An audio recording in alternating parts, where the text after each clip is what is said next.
Buongiorno a tutti ragazzi e ragazze e benvenuti in questo nuovo video. Oggi prepariamo la pizza di patate, una ricetta veramente semplicissima, super gustosa e che piacerà davvero a tutta la famiglia.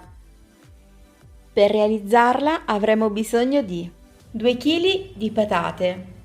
Le patate andranno lessate in acqua fredda fino a che i rebi della forchetta entreranno facilmente all'interno della patata stessa. Dopo 200 g di mortadella che taglieremo a cubetti, scamorza, provola o formaggi di vostro gradimento, del pangrattato, 3 uova e formaggio grattugiato parmigiano.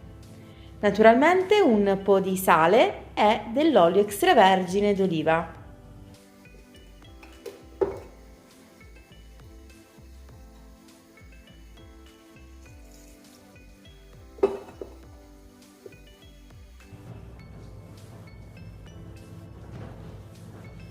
Sbucciamo le patate in questo modo.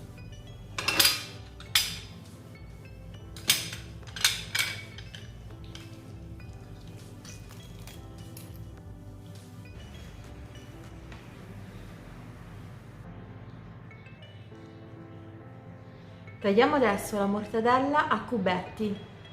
Facciamo quindi delle linee prima verticali e dopo orizzontali.